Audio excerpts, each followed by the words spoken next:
Arrow fixed है. Your heading is 260. So what will you be reading? Lower line के सामने क्या reading होगी? Arrow में क्या reading होगी? 260. Now if the north spin axis is oscillating, तो यहाँ पे क्या होगा? 260 के अराउंड ही ऑसिलेट करेगा ना, क्योंकि आप तो यहाँ पे, अगर आपकी जहाज यहाँ होती तो ऑसिलेट करता है यहाँ पे, लेकिन अगर आप यहाँ पे है तो कार्ड तो उसके साथ ऑसिलेट कर रहा है, तो ये 260 से 50 जाएगा, 40 जाएगा, फिर वापस आएगा 60, 70, 80 जाएगा. So it is fluctuating here but the spin axis is actually oscillating about north. So वो सेटलिंग प्रोसेस में है, रीडिंग आनी चाहिए वैसे. तो डेविएशन ही तो हमको चाहिए, ए से बी का डेविएशन चाहिए ना. Number 260, 253 doesn't matter. 253 से कितना इधर को गया, कितना इधर को गया, वही तो हम देखते हैं ना. हम तो देखते हैं कि स्विंग कितना है ना, इसमें रीडिंग का कोई मतलब नहीं. Reading is only to give the difference कि एक्सट्रीम इस तरफ गया, एक्सट्रीम इस तरफ गया. So it is all the same type of question जो अभी तुरंत पहले किया था. It is the same question. ABC है, इसमें टाइम दिए हुए हैं, उसी बेसिस पे आपको टाइम पीरियड भी निकालना है, डैम्पिंग फैक्टर भी निकालना है, परसेंटेज भी निकालनी है और TSP भी निकालना है. बाद में टेस्ट करना है कि इज इट करेक्ट और नॉट. कैसे टेस्ट करेंगे? यही है टेस्ट, यही है टेस्ट. जो सेटलिंग पॉइंट जो निकली है उससे डैम्पिंग फैक्टर निकालिए, देखिए कि 1 के बहुत क्लोज आकर के रुकता है या नहीं. एक वैल्यू आएगी जो बहुत उधर उधर जाएगी, दूसरी वैल्यू होगी जो सही आएगी. TSP है ना, थ्योरेटिकल सेटलिंग पोजीशन. तो दोनों में से एक वैल्यू जो है वो ठीक आएगा, उसका डैम्पिंग फैक्टर सही होगा. कैलकुलेट करो.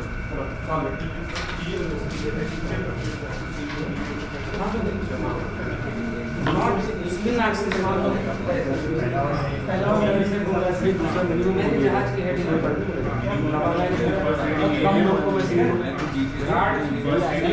डायग्राम बनाओगे.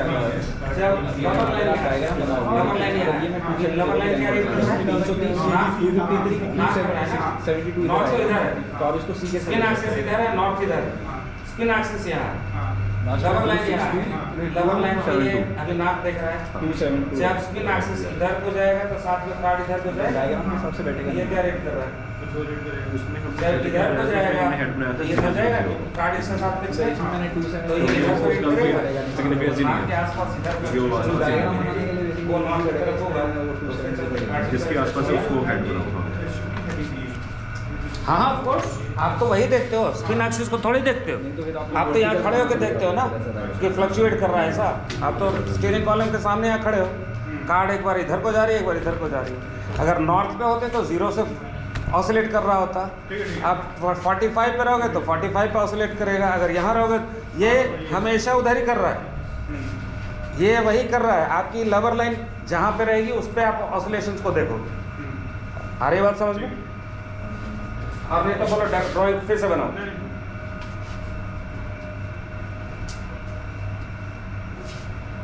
तीन फॉर्मूला लिखो. Damping factor F is equal to, आप लोग के लिए नहीं, जो लोग ऑप्शन है, damping factor F is equal to C to B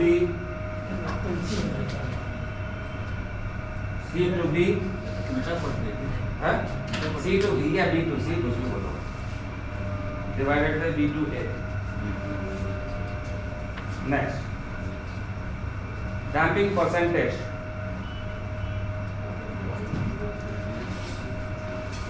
is equal to 1 minus F into 100. damping factor F लिखा, मतलब ये वाली इसमें से -1 में से -1. Third, TSP. TSP is equal to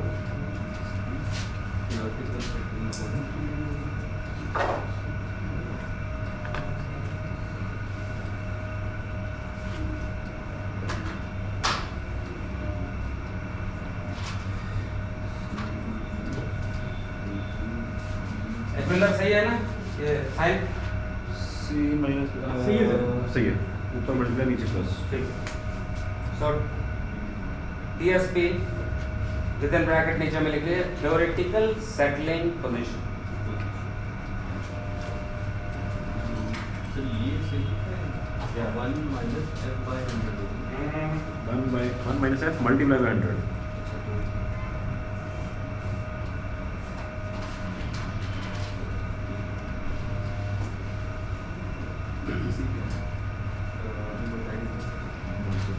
अब ABC क्या है?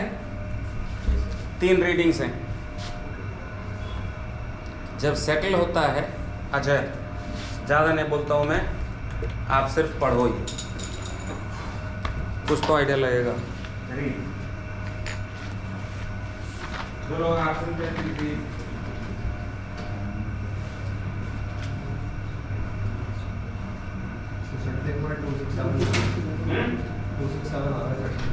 अब उसको चेक कीजिए कि वो सही आएगा। सही है। कैसे? 266.7 हाँ तो कैसे सही है? अब यू नो जिसमें बोला ना फाइनल जैक 14 वर्ड में compass settle in the ship set of 267। हाँ वो जस्टिफाई कर रहा है। अच्छा 267 पे आ रहा है और आपकी रिकॉर्डिंग भी वही हाँ, आ वही रही आ है। रहा है। Your turn, your turn. हाँ तो वही तो बता रहा है 266.7 आया, तो आसपास ही आकर के परफॉर्मेंस ठीक जा रही है। ये समझ में आया चिरंजीव? Yes, sir. समझ में आया क्या कह रहा है ये? जब वो सेटल हो रहा है तो 3 consecutive रीडिंग्स ऐसे होती है। यहाँ पे लवर लाइन है तो एक बार 0 0 1 0 0 2 0 0 3 0 जाएगा रीडिंग, फिर वापस आएगा स्पिन एक्सेस तो 0 पे आएगा, फिर 3 5 0 3 4 0 जाएगा, फिर इधर को आएगा तो सेटलिंग में ऑसिलेट करता है। तो एक्सट्रीम रीडिंग इधर की, एक्सट्रीम रीडिंग इधर की। अगर एक एक्सट्रीम लिया, फिर दूसरा लिया, फिर तीसरा लिया, तो उसको हम ABC मान कर रख सकते हैं। अगर इन 3 ऑब्जर्वेशंस को हम करते हैं तो हम डैम्पिंग फैक्टर निकाल सकते हैं, क्योंकि ऑसिलेशन रिड्यूस क्यों होती है? ऑसिलेशन रिड्यूस होती क्यों है? क्योंकि हम डैम्पिंग का फोर्स लगाते हैं। जितना डैम्पिंग है उससे फर्क पड़ेगा कि यहाँ से क्या है, इधर कितना ऊपर है। अगर ज़्यादा बढ़ा देगा तो यहीं रुक जाएगा, अगर कम करेगा तो यहाँ तक वापस जाएगा। तो डैम्पिंग फैक्टर हम निकाल सकते हैं वॉचिंग द एम्पलीट्यूड को देख के हम वो निकाल सकते हैं। तो डैम्पिंग तो निकल जाएगी, फैक्टर तो निकल जाएगी, लेकिन उसका कितना डैम्पिंग हुआ है वो प्रॉपरली समझ में नहीं आता। उसका परसेंटेज में अगर बोले कितना हो गया तो ज़्यादा क्लियर होता है। तो अगर हम बोले कि 80% डैम्पिंग हो गई तो समझ में आता है कि हाँ इतना रुक, 90% हो जाएगा तो और भी रुक गया। तो परसेंटेज में कन्वर्ट करते हैं उसको भाई 1 minus f। तो ABC our reading consecutive reading Consecutive reading, ठीक है। ये पहले की जो मेरी बात थी है ABC वो। अब जब हम ये कर लेते हैं 3 ऑब्जर्वेशन लेकर के हम फाइनली एस्टिमेट कर सकते हैं कि वहां जाके सेटल हो। 266.766 Theoretically we can calculate even without finally settling. We can calculate in advance by numbers where it is going to settle, extrapolate करते हैं। and that can be calculated by this one. और ये sir B क्या है exam में? B है, ये वाली B है। अच्छा B है। और सर मैं It is understood. अब B में एक वैल्यू आती है प्लस के साथ, एक माइनस के साथ। तो P क्यों बताया था कि प्लस किया तो P निकला, क्यों किया तो क्यों निकला, तो अलग वैल्यू निकलेगी। तो इसमें दोनों में सही कौन होगा? सेटल यहाँ करेगा कि वहाँ करेगा? जो डैम्पिंग फैक्टर अगर हम जो इस तरीके से डैम्पिंग फैक्टर निकालते हैं, C के जगह ये तो लास्ट पॉइंट था, अगर C के जगह लास्ट पॉइंट ये हो तो फिर बैक कंट्रोलिटिव मैथड्स पर रख करके इसका जो डैम्पिंग फैक्टर होगा उसी स्टाइल में ये भी चलेगा। तो इस दोनों को रेशियो को अगर हम मैच करेंगे तो जो नजदीक दिखेगा इनके जो F की वैल्यू के पास आएगा, F की वैल्यू के पास आएगा और 1 से नीचे होगा, क्योंकि डैम्पिंग 100% से ज़्यादा नहीं है, ऊपर भी नहीं तो वो नजदीक आने की जगह और वेस्ट में जाएगा, डैम्पिंग ज़्यादा हो जाएगी। B और C के बीच तो दरवाज़ा खोलते हैं, अगर डैम्पिंग का फोर्स ज़्यादा हो जाए फॉरवर्ड फोर्स से, दरवाज़ा खुल जाएगा, नहीं माइनस बंद नहीं होगा।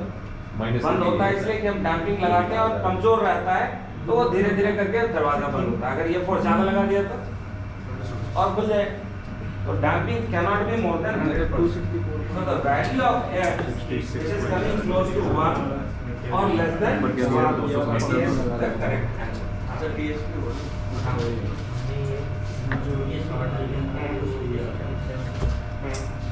उसके बाद दोनों एक कैलकुलेशन में आ गया, एक कैलकुलेशन में अगर 266 पॉइंट समथिंग आ गया तब आगे बढ़ने की जरूरत नहीं है। आया कि यहाँ 7 प्लस कर दिया। क्वेश्चन में क्या कह रहा है? What is saying in the question? That it has settled down at 267. तो वैल्यू 10 को पता है 67 के साथ आ गया। अगर ये वाला हमारा तरीका है ये जगह 295 आता है सही है, दूसरा वाला निकाल के देखते हैं वो आता है पहले बार में सही हो गया तो कोई दिक्कत नहीं, दूसरा वाला अगर डाल के देखेंगे मतलब नया डेल्टा फैक्टर निकालने का भाई फैक्टर निकाल लिया वाला ये जो पी की वैल्यू क्या है इसके अंदर इस क्वेश्चन में ए बी सी पता है पी क्या है पी हमारी सेंट्रल पोजीशन है तो वो है पी की वैल्यू जो डेल्टा फैक्टर निकालने डीएसपी जो है हमारा 266.7 है और सेकंड सही कह रहा है वेरिफिकेशन हमने बात किया था कि इट कैन बी वाला सिनेरियो बोलिए अपने जीएम ले लिया क्वेश्चन वाला करो वेरीफाई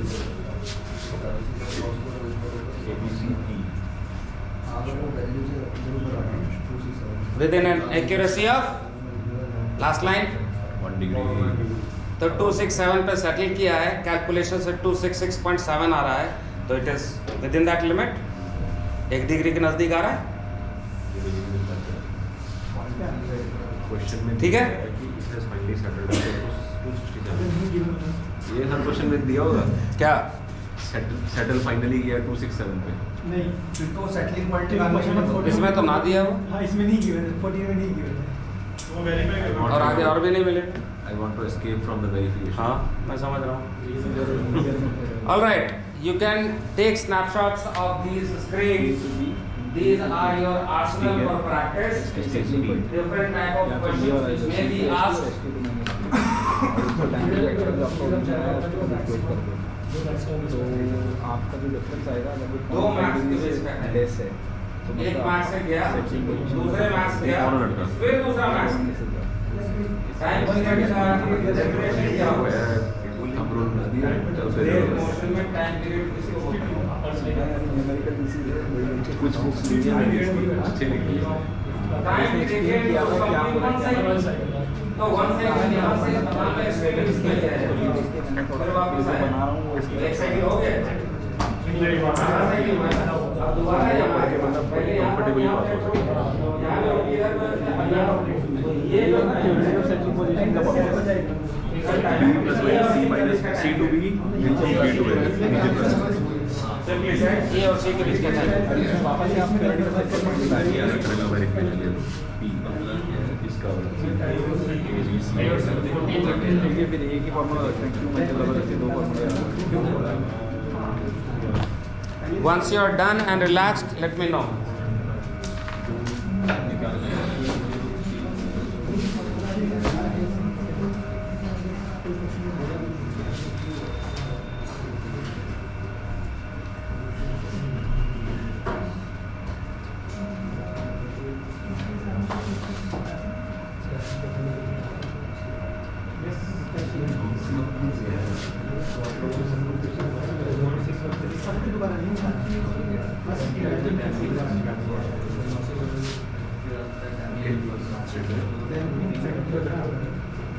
ये स्क्रीनशॉट ले लिया? अच्छा कुछ और कर रहे हैं? ठीक है ठीक। नहीं सिर्फ डैम्पिंग फैक्टर निकालो, अगर ये 100 से ऊपर आया तो गलत हुआ, अगर ये 100 से ऊपर भी गया तो C माइनस बी था, आपने कर दिया P minus B to C divide by B to A था, तो इसमें कर दो आप C टू B फिनिश हो गया। यहाँ वैल्यू कर दो, P आया मेरा 266 2C वाला दिया 266 divided by C B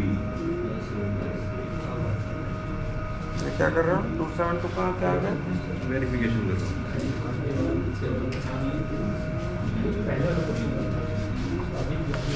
ABCD। अच्छा ओके, यहाँ पे सेटल हुआ है। नहीं सेटल हुआ 266.768। 73% आ तो एक वैल्यू पे एक बार ये डालोगे इसकी जगह, एक बार प्लस वाला वैल्यू डालोगे, एक बार माइनस वाला वैल्यू डालोगे। वो यहाँ प्लस की वैल्यू यही आएगी 253 माइनस भी 13 पॉइंट करोगे ना तो दूसरी वैल्यू आएगी। तो आएगी। पी क्यू ये दोनों है, Correct। एक प्लस वाली वैल्यू एक माइनस वाली वैल्यू। और जब ये हो जाएगा ओके चलो। Looks like there is little bit of confusion. अभी क्या डाउट हो गया? Hello. Looks like there is little bit of confusion, so let us solve this.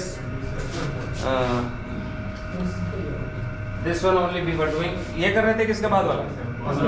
इसके बाद वाला। Okay. सेकंड वाले में सर रेंज बाहर जा रही है। हाँ। तो f is equal to verification करवा दो सर। हाँ अच्छा फिर वेरिफिकेशन करवा दो। तो TSP is equal to B plus minus कितना है 13.768 B कितना है बी है 253 253 प्लस एंड माइनस 13.768 को 77 कर दो 266.768 तो एक 266.768 768 आया दूसरा 39 हैं कोई फर्क नहीं पड़ता 100 से कम 239 डेसिमल 232 232 सो ये दो वैल्यू आई है। अब इसमें ये सही है कि ये सही है, ठीक है? तो इसको वेरीफाई करेंगे। हमारे पास था A was how much? 303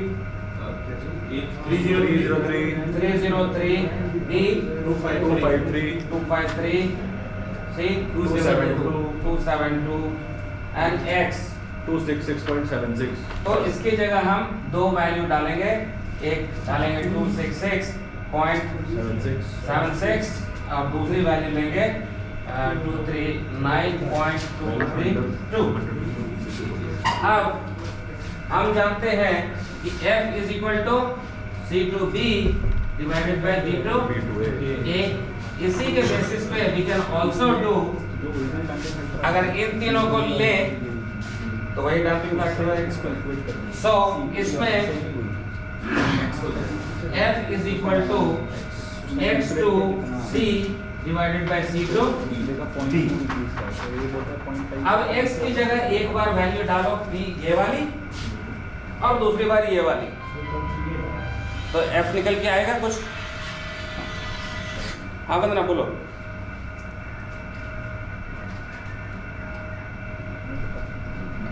manoeuvring मैं 10 मिनट में मिलूँ आपसे? मैं 10 मिनट बाद मिलूँ? ऐसे कैसे उठा करके बोलती हूँ कि मनोवरिंग पढ़ाना, कुछ पढ़ेंगे आज? पढ़ा तो मैं कुछ भी दूंगा, स्पेस साइंस भी पढ़ा दूंगा, लेकिन टाइम चाहिए ना पढ़ने के लिए पहले। आज ठीक है अभी डालो, फिर देखते हैं, बात करते आता हूँ। शुक्रवार का काम आदि का ठीक है शेड्यूल बनाना। हाँ, तो अब इसके बेसिस पे we can do two calculations. Number one, 266.76 से लेकर के C कितना है? 272 डिवाइडेड बाय 272 से लेके 253। एक इसका कैलकुलेशन आएगा, F का वैल्यू निकाल के बताओ। 266 है, दोनों का स्विंग का बीच का वैल्यू लीजिए।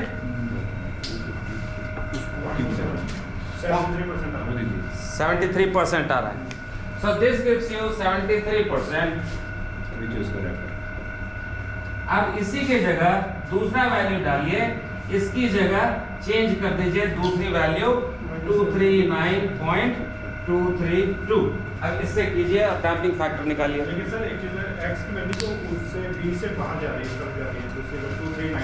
वो वैसे ही बाहर हो गए, बाहर हो गई वैसे ही बाहर हो गए। हाँ, उसमें मिड पॉइंट b को लेंगे, फिर x को लेंगे मिड वाला। नहीं, वो B प्लस पॉइंट से चलता रहेगा। वैसे रहेगा। हाँ, वो वैसे ही रहेगा।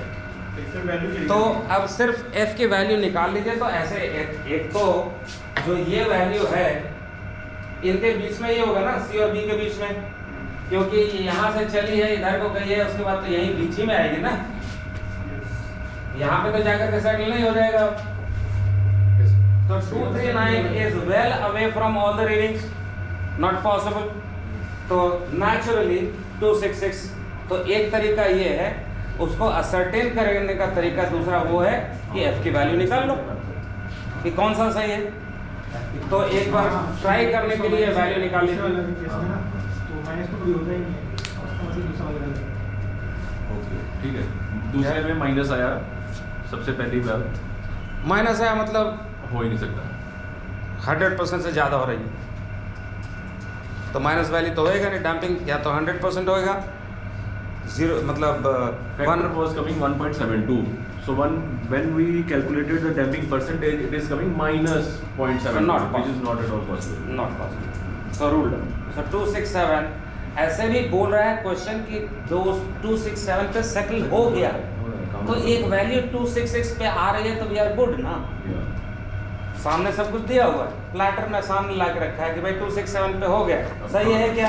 हाँ भाई कह रहा है C to B, B to A, ये सब कह रहा है कि 266 पे सेटल होएगा, 266.76 पे, तो एक डिग्री प्लस माइनस तो होता ही है। तो अभी एडिशनल दे दिया, अदरवाइज हाँ, ये दे दिया है तो ठीक है, नहीं दिया है तो आप अपना ये डैम्पिंग फैक्टर निकालिए और देखिए।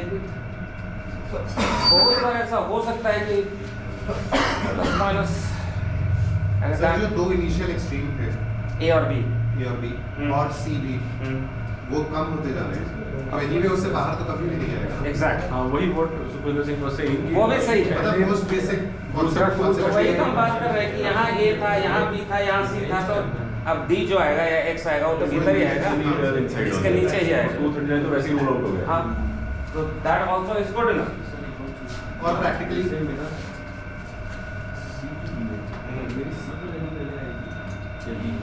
ये चीज मेरे को आंसर पॉजिटिव लाना है या जो लिखा है? एक सेकंड,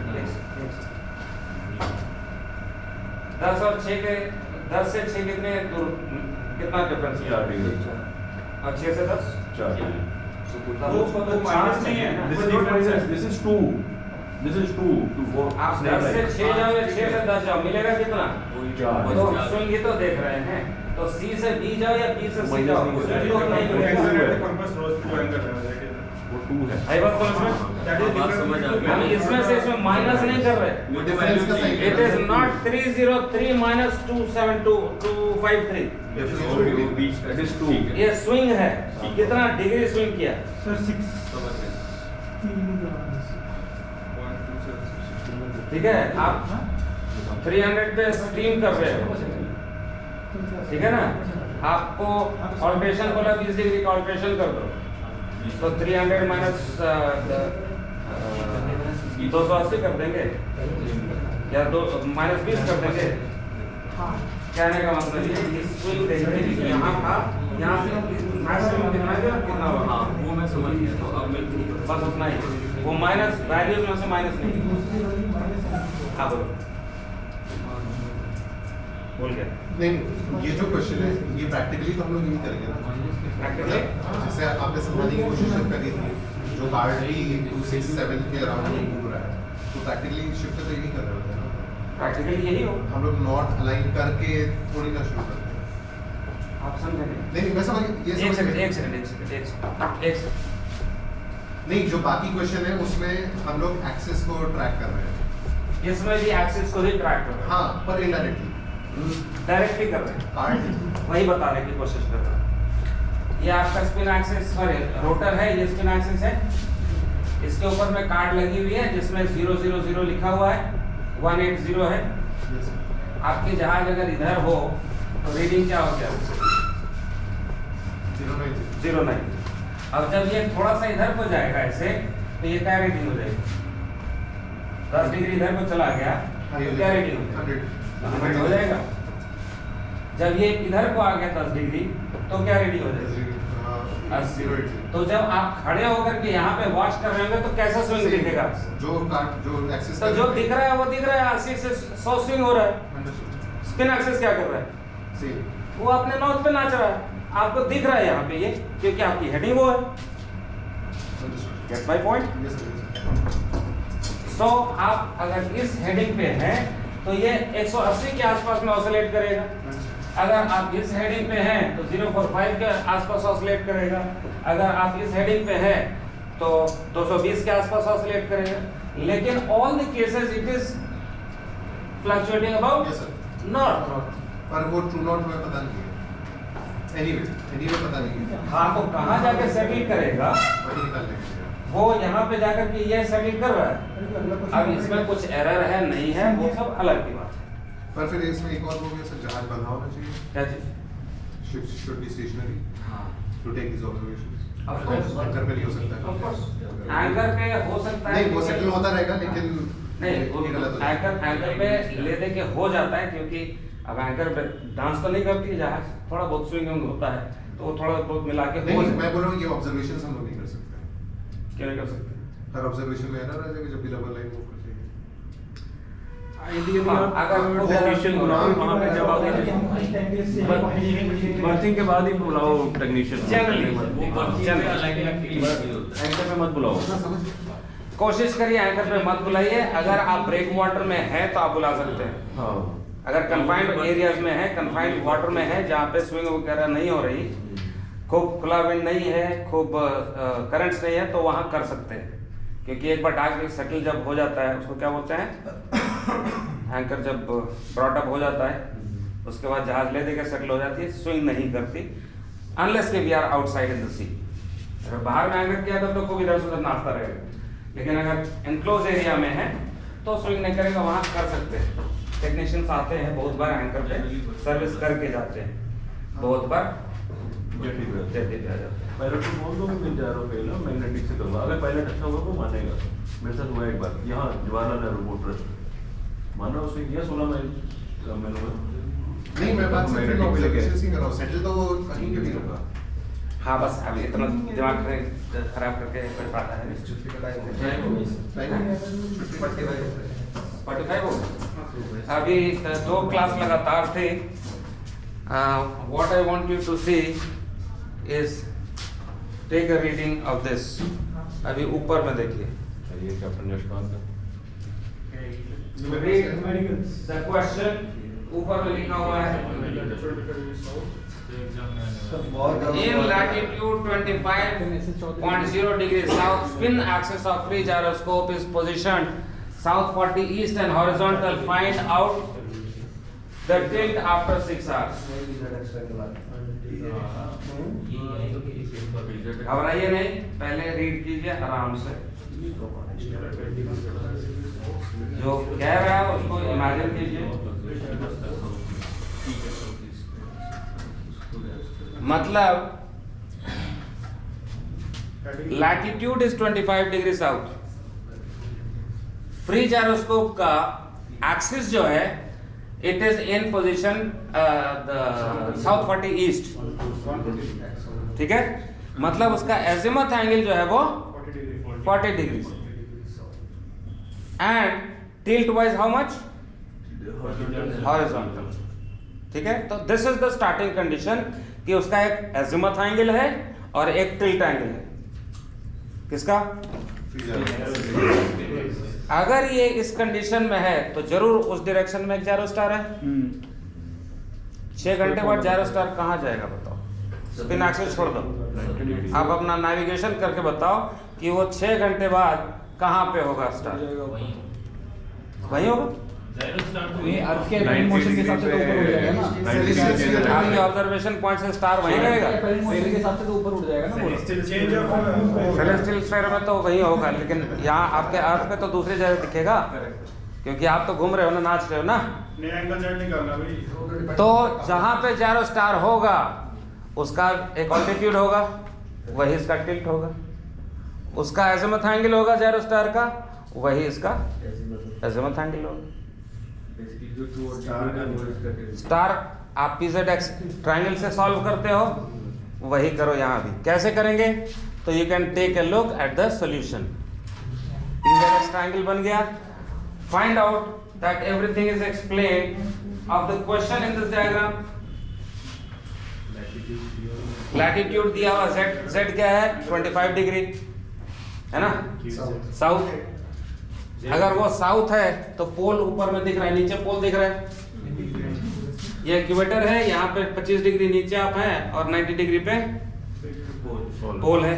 अब यहाँ से बाकी सब आप जुगाड़ करो, क्योंकि मुझको अकल नहीं है इसकी। ठीक है, अगर बोलेंगे तो मैं फिर अलग से पढ़ के बताऊंगा। I hope you should be able to do. यहाँ तक करते ही जा रहे हैं। सोल्यूशन भी है नीचे, सब सोल्यूशन है कि क्या क्या कैसे कैसे।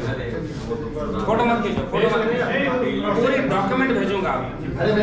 50 क्वेश्चन है इसमें, पूरी फाइल भेज दूंगा। ये डॉक्यूमेंट आपको भेज दूंगा ईमेल पे। ये सारे क्वेश्चन हैं, ये सारे क्वेश्चन हैं। एक बार डायग्राम दिखाना ना सर। क्वेश्चन पे इसी क्वेश्चन, टाइप के उसमें, ऊपर से नीचे देखो अभी कितना बाकी है। इसी टाइप के सब इसी टाइप। ठीक है, भेज देना। बेसिकली आपको चेंज ऑफ ऑपरेशन निकालना है यहाँ पे। बेसिकली आपको जायरो स्टार ट्रैक करना है। हेलो, अभी क्या देखा कि 6 घंटे बाद कहाँ होगा। दूसरा क्वेश्चन हो सकता है कि वर्टिकल होने में कितना टाइम लगेगा, टाइम निकाल के बताओ कि यहाँ पे था हॉरिजॉन्टल, यहाँ पे कब पहुँचेगा, या इतने डिग्री पे कब पहुँचेगा। तो टाइम भी निकालने को बोल सकते हैं, गिवन द सिचुएशन, और टाइम दे दिया है तो what will be the situation, वो भी पूछ सकते हैं। 90 का भी पहुंचेगा। ठीक है, हो सकता है ऐसा कैसे करके घूम जाए, 90 कर नहीं पहुँचेगा, पर सर ये हमेशा 6 घंटे बाद परपेंडिकुलर ऊपर ही जाएगा। कोई जरूरत नहीं। Not necessary. तुम ये देखो ना, पोल पे क्या होता है, आपकी पोल के अलावा ठीक है, थोड़ा सा नीचे आ जाओ तो ऐसे ऐसे जाएगा ना, वर्टिकल तो नहीं होगा। अगर एकदम पोल पे तो ऐसे जाएगा स्पिन एक्सिस, और स्टार भी ऐसे घूमेगा, उसमें वर्टिकल तो लिफ्ट होएगा ही नहीं। वो तो हमेशा आप उसको वहीं देखोगे ना, ऐसे तो घूम रहा होगा, क्योंकि उसमें वर्टिकल मोशन तो होता नहीं। थोड़ा सा नीचे जाओगे 10 डिग्री मतलब 85 डिग्री पे जाओगे तो ये जो ऐसे जा रहा था वो थोड़ा सा उठ जाएगा, उसका प्लेन जो है उसका हाईएस्ट पॉइंट निकाल सकते हैं। हाईएस्ट पॉइंट निकाल सकते हैं, तो वो मैक्सिमम जाएगा फिर वापस आ जाएगा। जब लैटिट्यूड पे जाएंगे, इक्वेटर पे जाएंगे, उस समय सिर्फ ऐसे हो जाएगा, ऐसा नहीं जाएगा। नहीं समझ में आ रहा? इसके बेसिकली जो फील्ड है वो ऑल्टीट्यूड है। बस ये तो शुरुआत में बताया ना कि the tilt and azimuth angle of the gyrospin axis can be equatable with altitude and azimuth of the gyrostar। तो ये सब जायरोस्टार का कहानी है। आप सोच के चलो कि मैं नेविगेशन कर रहा हूँ, जायरोस्टार का जो सिचुएशन निकलेगा, जितना अल्टीट्यूड निकला उसका वो इसका टिल्ट है, जितना अज़ीमुथ निकला वो उसका अज़ीमुथ एंगल है स्पिन एक्सिस का, कितना टाइम लगता है वहां पहुंचने में उसका भी वही टाइम लगेगा। 24 घंटा में घंटे एक चक्कर घूमता है, वो भी उसी रेट पे घूमेगा। 2 ट्रायंगल लेंगे ना, एक पीजेड एक्स लेंगे, एक पीजेड वाई, दोनों में 90 degree Napier rule and cosine formula, ये दो रूल लगेंगे, दो फार्मूलास लगेंगे। पहले में राइट एंगल, दूसरा राइट एंगल। सर आपको उससे बात। 16 का आंसर बता दो। एक मौका लगा तो थोड़ी सी लिमिटेशन है, मुझको सीखना चाहिए क्या है, नेगेटिव पॉइंट मिल जाएगा मुझको इसके लिए, क्योंकि मेरा फोर्टे तो है नहीं, ऐसा सीख सकता हूँ लेकिन आप रेस्ट करो सर। अब सर अब कोई जरूरत नहीं। क्योंकि पहले में साइड 90 ओके देख रहे हैं। अब आप एक बार और स्थिति करके आओ। इसमें ZX 90 डिग्री में पहले इस बार कोई 4x4 लेके जाओ। हाँ ये भूल जाता मैंने भी तो 6 घंटे बाद हाँ ये भी है। बाइकर आदमी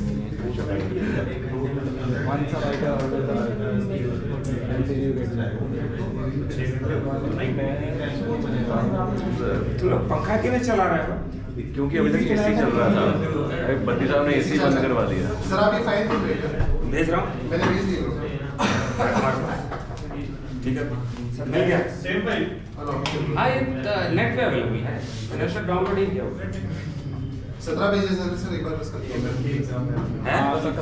पेजेस है ना? हाँ ऊपर दिख रहा है सर, ये से दिख रहा वो तो ये है ना 1 of 17 है तो हाँ बस अब सर 17 क्वेश्चन आपने करवाए, 17 ये, इसके बाहर तो नहीं जाएगा क्वेश्चन? बस फिर ठीक है। मैं इसके बाद खत्म हाँ ये खत्म हो गया, चारों खत्म। अभी नेक्स्ट और टाइप ऑफ क्वेश्चंस अगर देखने हैं तो you still can look at this. ये एक क्वेश्चन हो गया, 16-17 ये हो गया। सर इनके आंसर मिलेगा थोड़ा सा। अब you are on your own, you decide end से कि मेरे आंसर गलत है या मेरी आंसर सही है। खुद ही डिसाइड करो। हाँ, ताल ठोक करके अब 16-17 में दिखा नहीं सर, आंसर से पहले की वैल्यू बता दी जाए, सॉल्यूशन तो करेंगे। सोल्यूशन करके तुम अपने कॉन्फिडेंट हो जाओ कि भाई यही होगा। मैं आपको आंसर बताऊंगा, कैसे बताऊंगा? कैलकुलेशन करके ही ना। चैट जीपीटी से पूछ लेंगे। चैट जीपीटी से पूछेगा। यार चैट जीपीटी से पूछ क्या करें? एक फोटो पुरानी बची हुई है सर, वो ले लेता हूँ। सर भाई इसे पूछा हमें फोटो लेने दो भाई। अरे ले लेना। क्वेश्चन वो है वो 17 ये अभी उधर 2-4 और क्वेश्चन हैं तो पीछे चला गया ना, अब आगे भी करना, बैठ मत जाना। सर वाली भाई बैक में क्या है?